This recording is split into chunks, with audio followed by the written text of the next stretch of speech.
Story time. Grab your books, come right along, because we're here for a story time. Yes, and obviously I say this all the time, but you clicked the video already, so you know what this story time is about. I don't think I gotta tell you again. It is about the time I got arrested at the protest for my people, you know what I'm saying? So um let's just get started. I think small context, first, a black male named George Floyd was murdered by one cop particularly, but there was four cops or three other cops around them. So we have accessories to the murder. I'm gonna stop holding this book pretty soon because I don't know. Actually, I'm gonna hold it. This is story time. But yeah, a man got murdered, and it set riots and protests around the world. So let's fast forward about, I don't know, a week. So in the lovely city of San Francisco, there's a protest on Saturday, which I attend. Lovely, beautiful, 10 out of 10 would do it again, right? So the next day, that Sunday morning, so there was a new, I guess, law, you would say, put in place by the mayor. Her name's London Breed, and it was a curfew, obviously, and the curfew was 8 p.m. to 5 a.m., 5:30 a.m. I think it was 5 a.m. But that was the curfew or whatever. So obviously, everyone's what's going on through everyone's mind is it's not gonna stop nobody, right? We're still gonna be out here protesting. It's just a way for them to silence us, right? So Sunday comes, Sunday's protest come. I get out there early, about 2 or something. So I'm out there walking all day. We're basically walking all throughout San Francisco downtown peacefully, just signs and chanting and all that stuff. Whatever, right? So I think towards the curfew hours, about 7 or something, they take the protest to City Hall. Okay. 8 o'clock hits. More police officers come out to the front of City Hall. It's not really being enforced. They're just clearing out the front of City Hall right now. They're running cops through to make sure, when you run cops through, people are gonna run because they're just not trying to tangle.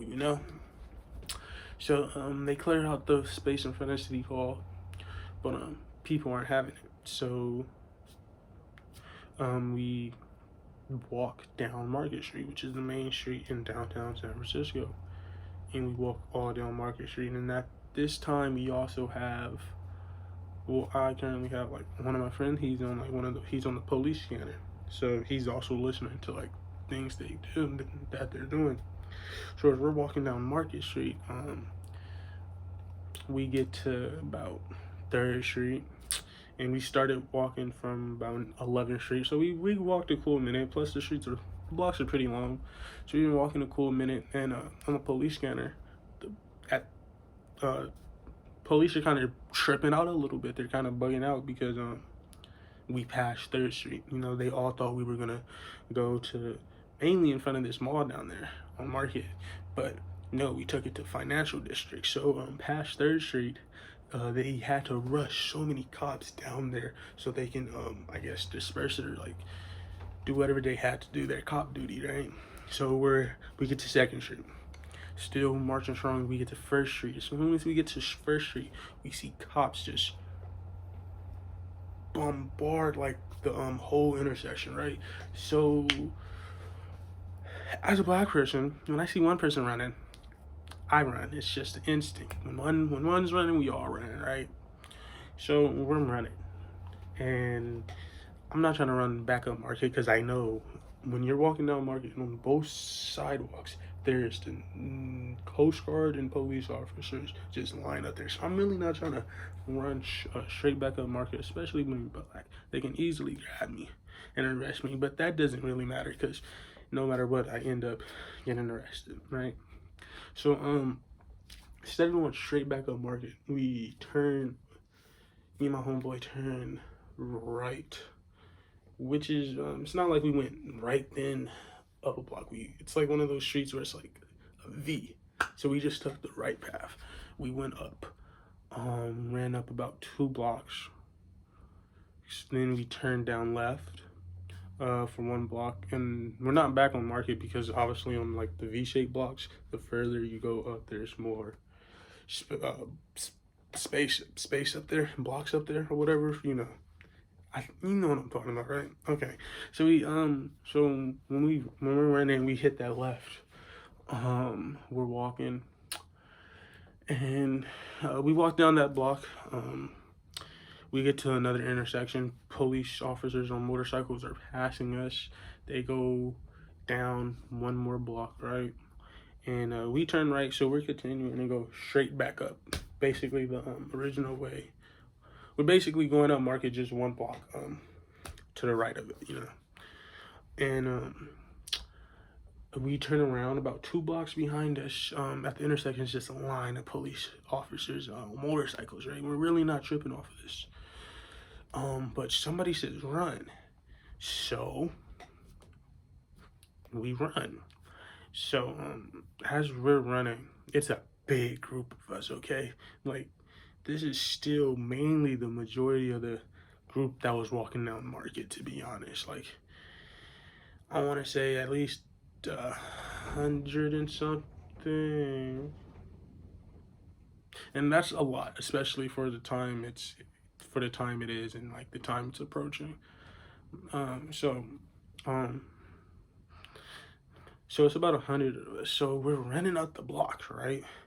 And I'm not leading the pack, but I'm not in the back, but I'm not in the middle, you know? So I'm like right above the middle, right? You know, so I'm right above the middle pack. And we get to an intersection.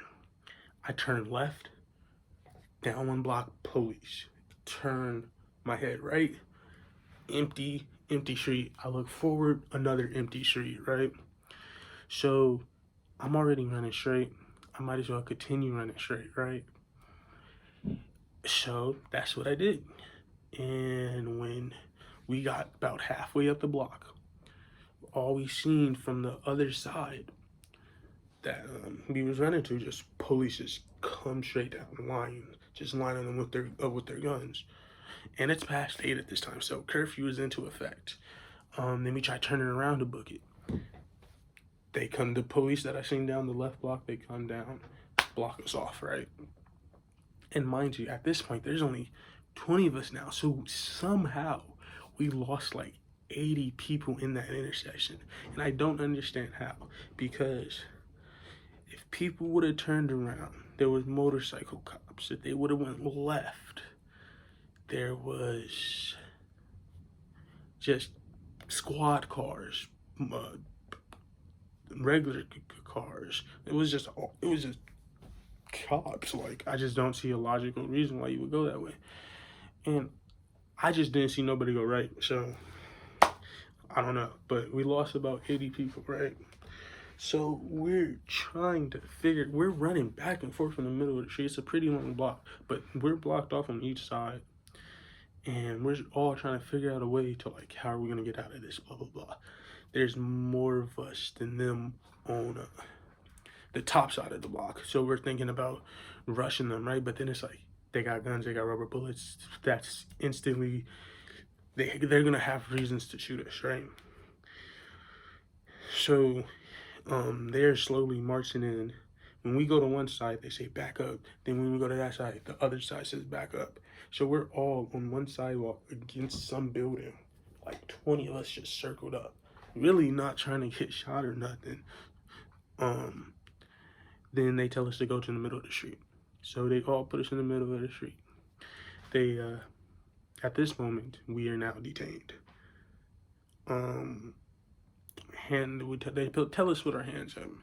And obviously, somehow, everybody in this group turned out to be like Black or Hispanic. I don't understand how that happened, but somehow everyone in this group turned out to be Black or Hispanic. So everybody got their hands up, complying, because everybody know how that story goes.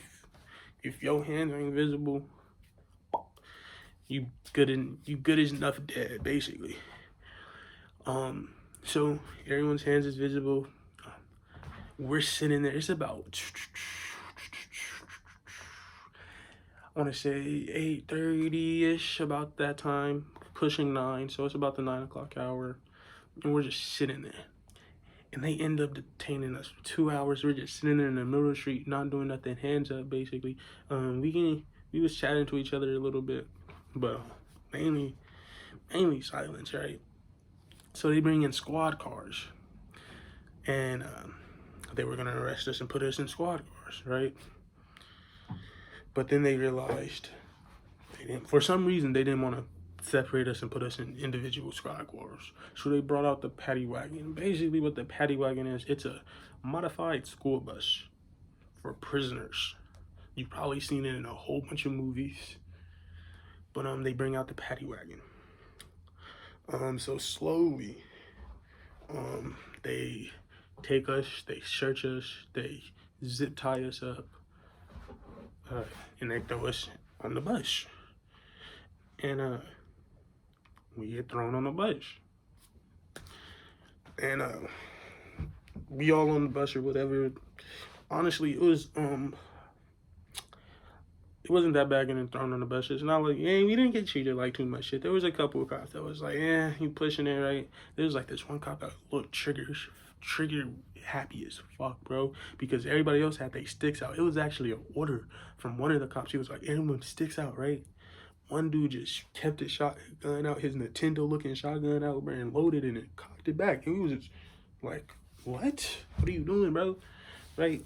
But when we was all on the bus, it was actually quite funny, bro. We was making a lot of jokes. A lot of the First Amendment was being used on this bus ride. Funny as hell, right? Mainly everyone around my age, probably the youngest one there, to be honest. Everyone else like 19 something, but they generally around my age or whatever, cracking jokes or whatever, right? Because we all really know like this ain't nothing too serious. Because we didn't get, mind you, we was not breaking into nothing, no rioting, none of that, bro. We was protesting, and it was past curfew. So on the bus right there, we laughing and stuff, right? I guess people stressed out, so they talking about who got weed, blah, blah, blah. So somebody obviously has weed somehow, because cops didn't do their job good enough. And they also had papers. So somehow, with zip ties, he rolled a joint, and they smoked a joint on the back of the paddy wagon. And apparently the officer did not know, because he never said nothing about it, right? So we finally get to the place where they holding us at, which is not that far. It's about a 10-minute drive, 5-minute drive from where we got picked up at, right? Where they detained us at. And we sitting there, we kind of we honestly just waiting to get released off of the bus so we can go into the next process, which is checking our identification and like basically on the steps of getting out of there. Because their whole goal is to get them out of there, because mainly these are all people that just curfew violations, but they want to get them going, because this really ain't nothing. There's actually people out there like rioting, right? We're basically wasted their time. But we're there. We get there, and turns out we're like the last bus there, and there's about like 3 buses in front of us, but we didn't know that. So we're sitting for hella long, just wondering when are people gonna like let us out. So people's wrists start hurting, people's shoulders start hurting, bro. So people are starting to break out these zip ties, right? And I'm trying to figure out, I need to break out of mine, right? So I'm back there just trying to break out of it, right? It's not working, and I know I can just really and it'll snap, right? The only thing about it snapping is you can't put that back on. And when they see that it snapped, they finna either put on some real cuts, or they're finna put on a new set of zip ties, and they're gonna put them on tighter, and you're gonna be on their radar, you know? So I was trying to figure out the way some of the dudes got out the zip ties without breaking it, right? So about 10, 20, 30 minutes go by. I figure out you gotta twist your wrist, then pull up. And it works. And it's actually, you can put your hand back in there and it works amazingly. The cops didn't even figure out that, like, my hand was free and I just slipped it back in there behind the back all the time, right? Did not figure that out. So while we're still waiting to be released off the bus, there's no officer on the bus or nothing. There's about 30, 50 cops outside the bus, but they dealing with other people, right? They all dealing with other people. Our bus does not. Nothing needs to be done with our bus yet. So you know what these fucks do? They smoke 3 cigarettes, right? Then one officer come over and like, oh, I seen cigarette ambers, right? Then everybody got on the officer, started calling that nigga goofy, right? Because basically, how the fuck would people on the bus gonna smoke cigarettes if the cops did their job and searched us?